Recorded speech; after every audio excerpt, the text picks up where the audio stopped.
Back in for the Pilots comes Harris. He replaces Rantes. They go to a smaller lineup. And in for Oregon, moments ago, you saw Sonny Parker. There's Jamar Curry and Brian Smith. So that's with only one starter on the floor right now, and that's Aaron Johnson. This is a very quick perimeter team for Oregon, and now they'll go to the zone. Bristol out to Harris, or Ross, I should say. Cross court to Houle, and he can drill the three. His next one, and that is number 100 in his career. So Houle with the three-pointer, and it's 17-9. Daryl Parker, junior college transfer for Oregon. Brian Smith, the junior college player. See how this second unit does in its offensive continuity. Right now, Oregon's missing their screen, so consequently the timing is off, and they're cutting to the ball. That's a good point, Bruce. I think that's been a problem for Oregon, is not only does the guy who's setting the screen have to set a solid one, but the guy who is trying to get open must rub off on the screen. It's all a timing thing, Todd, and if the timing's wrong on the offense, you get so lackadaisical within your offense, you don't have the right timing, you don't execute properly. Second personal on Jason Harris. Third team foul. Zach Sellers now into the game for Oregon, another junior college transfer from the Midwest. We have a whistle away from the ball, and I think that's an offensive foul on Brian Smith. So we're talking about an execution within the offense. Sometimes if you don't get the screen set, the offensive screener tends to move as the man's moving towards him, and that, you know, is an offensive foul. Finnis is coming off a great game again for Washington Huskies. 24 points, really broke out of a shooting slump. Number 35 gives it up to Ray Ross. Trying to go pick and roll high, top of the key, Ross and Houle, and there's another three-point attempt, and that's one just a little bit long. You give him an opening, and more than likely he's going to drain it. He pulls that trigger pretty quick, too. I mean, he gets that thing up there real quickly. Pilots stay in the man defense.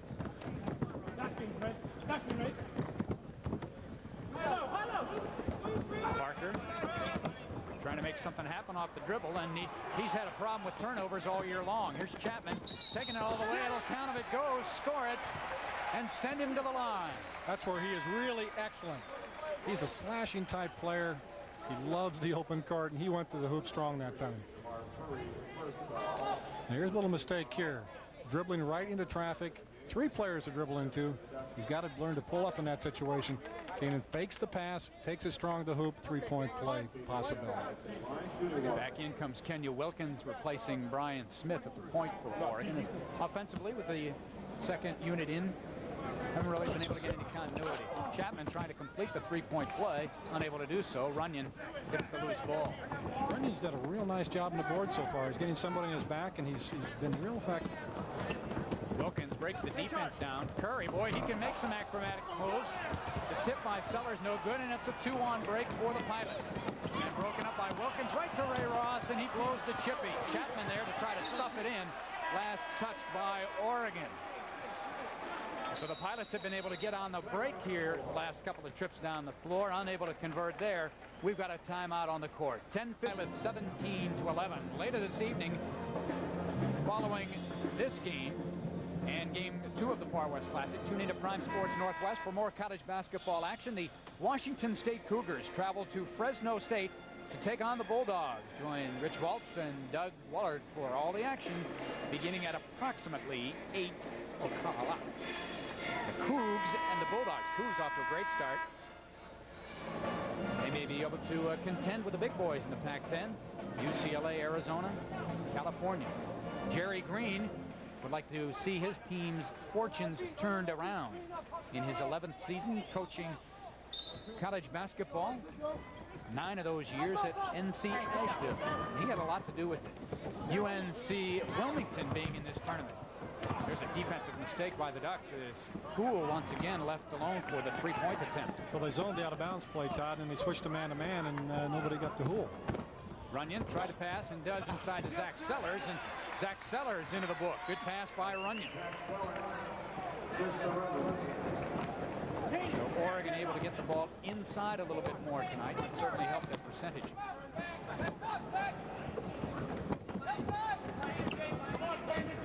Chapman might have gotten away with a travel. elbow. Harris. Poole again with another open jumper. Good rotation, Greens. Just a beautiful picture book shot. One thing you'll see about Chapman, he likes to drive before he likes to shoot. So that's one thing that if Oregon plays him to the drive, will be an advantage to Oregon.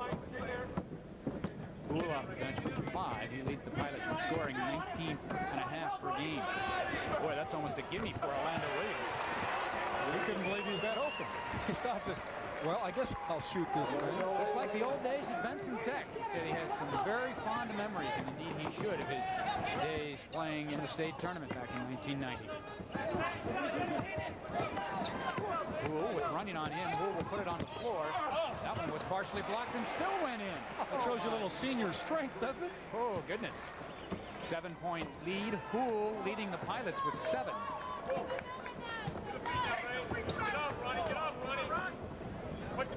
Williams, this will be a quick shot out of the offense. Runyon, get it, score it, go to the line. That's a bit of a break there. He had good offensive position. The ball did not hit anything. It was almost as though Williams was passing it to him. Well, that time you saw Chapman forcing Orlando to his right, just giving him the right. And consequently, Orlando says, okay, I'll take the shot going to my right. And he's not a real good shooter going to his right. 7 different Ducks have scored, and that's a trademark of Jerry Green basketball. Good balance, distribute the ball. The defense unable to concentrate on one person.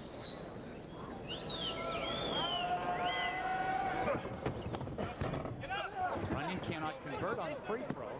The Ducks are now 2 of 5 from the strike.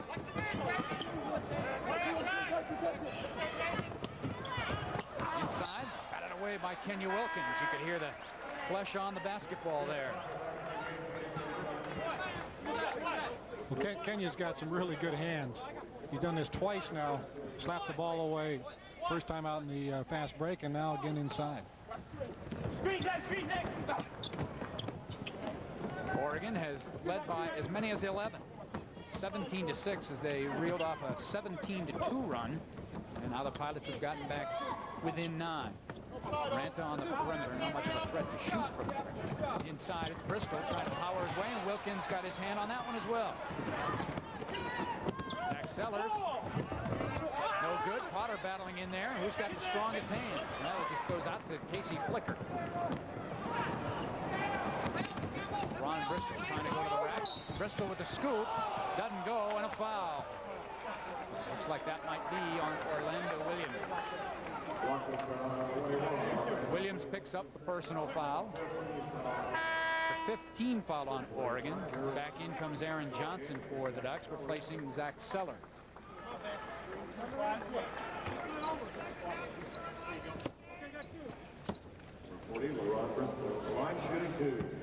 So LaRon Bristol at the line for the Pilots.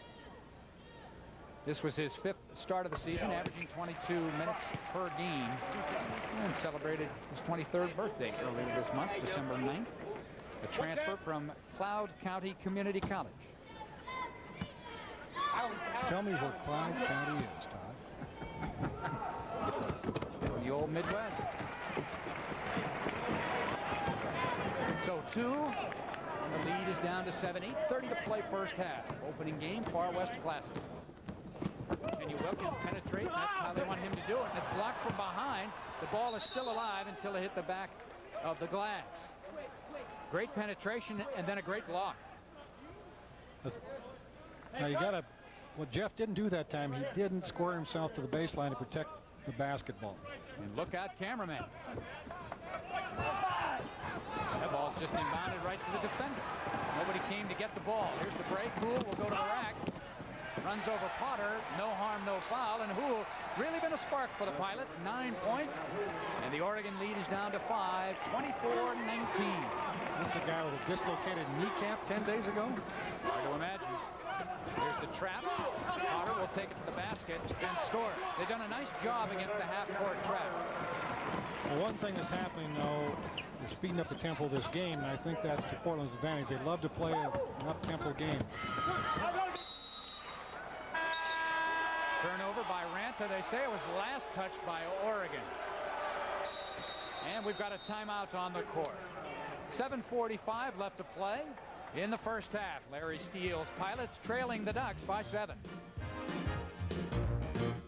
Todd McKim along with Bruce O'Neill at the Portland Memorial Coliseum Far West Classic. Let's take a look at the turnovers. Really has hurt Portland. A lot of those early in the game when the Ducks went on their big 17-2 run, and then points off turnovers. The Ducks have taken advantage there. Well, those turnovers weren't really forced either, Todd. They're the things that drive coaches nuts because they're kind of lackadaisical type turnovers. A whistle and a foul on the penetration by Flicker. Kenya Wilkins, I believe, will pick up the personal foul. Kenya Wilkins will drive you nuts. He's just so quick. He just gets right in there and harasses you. That's his second, the 6th team foul, so the Pilots will be shooting in the bonus the rest of the half. Wilkins has got to be a little bit careful. He's the straw that stirs the drink, and Flicker with another turnover, and Larry Steele now getting a little frustrated.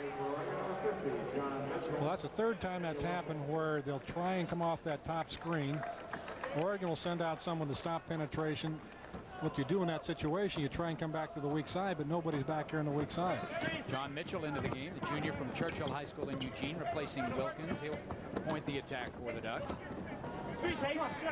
Jordy Lydon off to that quick start with 8 points.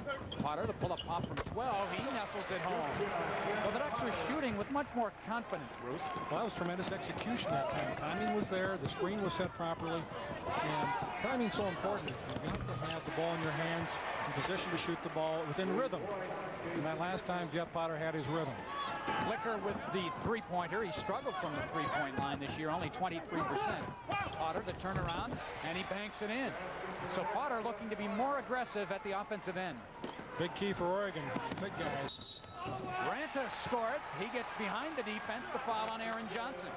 So the Pilots beating Oregon at its own game, the transition. That'll send a guy to the bench real quickly. It's one thing. There's no excuse for that. Well, here he comes. And here he goes. Aaron is going to ride the pines for a second. Reminded why he's going to be over there.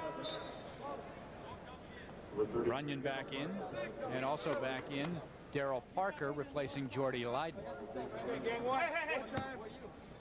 So Ranta at the line with a chance to cut into that Oregon lead. It is now 6. He can make it 5. And he doesn't do it. So both teams have struggled from the free throw line. Pilots 2 out of 4.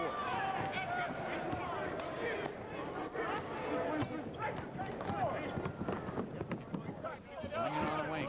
Try to really extend that pressure. Parker on the back door was open momentarily. And a traveling foul on Orlando. So Orlando's had a little rough time with the basketball. Turnover. Back in for Portland. Keenan Chapman, he replaces Matt Houle, and Houle did a great job here in the first half. 9 points to lead all scorers. Ross almost turned it over again.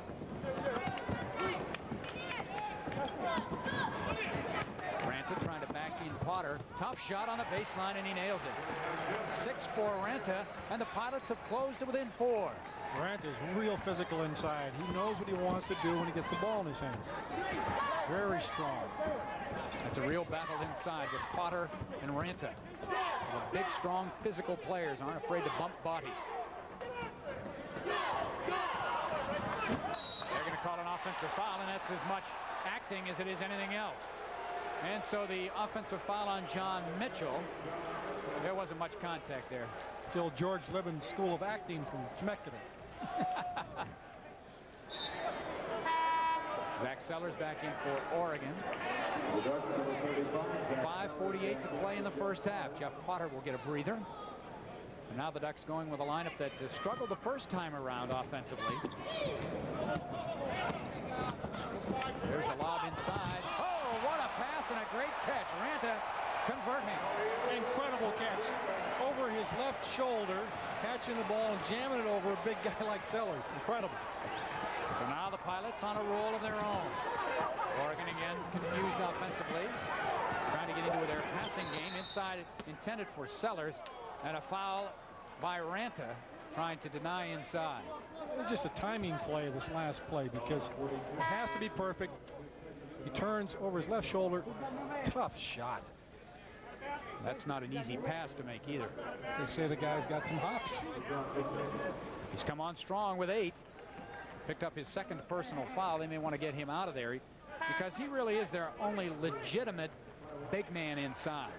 6'10", and he'll take a seat as Matt Houle comes back in. Also back in for Oregon, Brian Smith.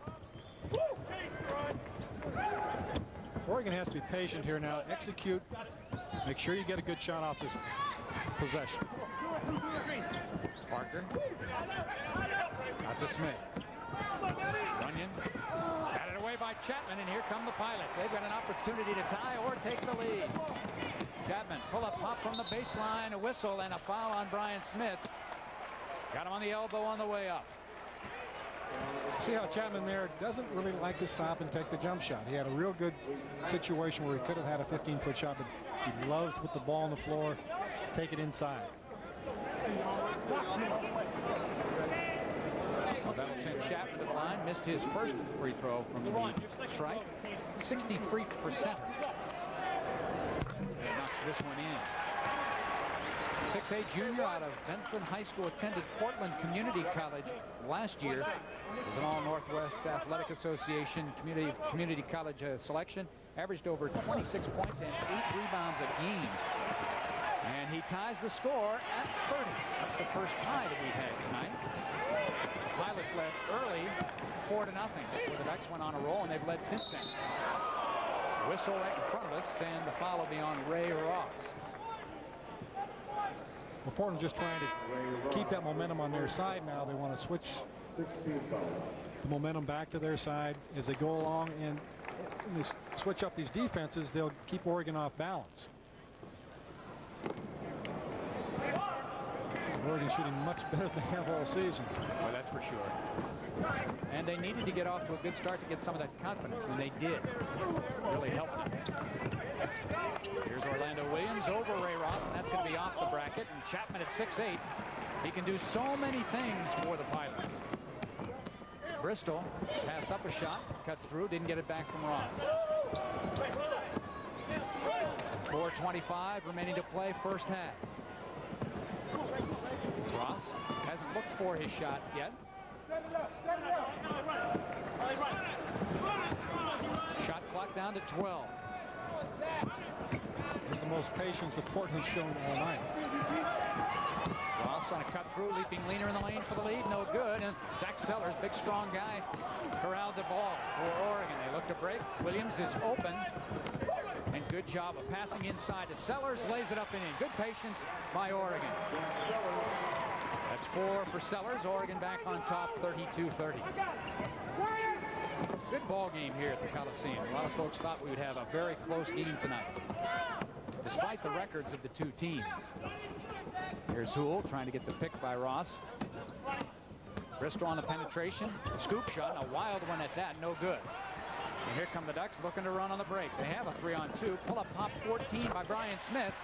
That's how you run the fast break. Brian Smith's tired. He and Runyon both went out of the game. 8 Oregon players have scored.